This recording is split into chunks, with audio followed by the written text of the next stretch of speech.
So, what happens in a dark, gloomy school at night when a female student is left all alone in the dark corridors and gloomy hallways? Well, this story explores just that. A young woman, beautiful and captivating, is finally leaving the school after locking up and finishing whatever she had just done, walking through the dim hallways. As she moves along, strange sounds echo in the corridor. It's like a zombie, maybe. She keeps walking, minding her own business, not hearing these eerie groans. But we see that the groaning person is a real guy, a boy who decided to stay behind at school to catch her off guard. Why he wanted to catch her off guard or wait for her remains a mystery, but he follows her, breathing heavily as though something is wrong. She doesn't seem to realize he's following her, or maybe she does, and just wants to ignore this creepy presence and get home as fast as possible. Who knows? Eventually, we cut to the title of this intriguing story, Bible Black. This spin-off series follows the main character, Amari, and takes us into some intense situations involving her and the mysterious guy. As the story unfolds, we see the creepy guy speeding up behind Amari until she finally hears his footsteps and turns around, screaming in shock, wondering, "Who the hell are you?" But our guy doesn't care. He immediately goes for her, reaching out to grab her before dragging Amari into a side room. He can't do anything in the middle of a gloomy hallway, after all. He pushes her to the floor, disregarding any concern for her or whether it hurts. Standing over her, she repeats her question, "Who are you?" but is shocked by his lack of response. Instead, he proceeds to reveal his intentions, leaving Amari stunned and unable to comprehend what's happening. As he stands there with his rod out, Imari is shocked for a second before realizing she needs to run. She tries to stand up and make a run for it, but our guy is too strong, grabbing her hair and pulling her back, forcing her to partake in experimenting with the holy Excalibur he had pulled out of nowhere.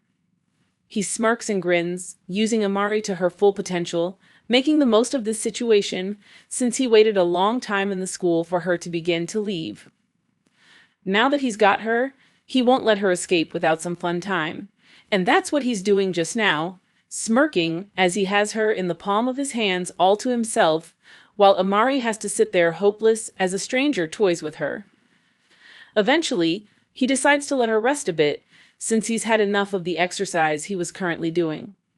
As she decides to try and run again, he grabs her, smirking as she yells out, "No, please," while he begins to experiment with some of the big melons that are in front of him, wanting to make sure they are nice quality and worth the effort he went through to get to this stage.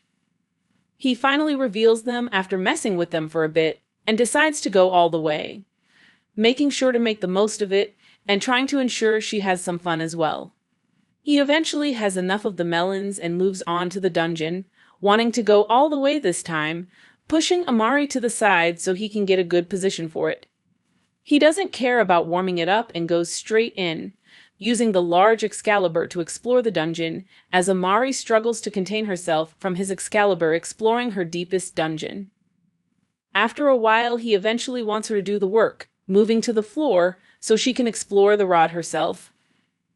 She looks at him, not moving for a second before giving in, realizing this dungeon exploration is quite fun, and she may as well have fun if she can't escape. So she begins to help him all by herself, showcasing her skills in this sort of activity.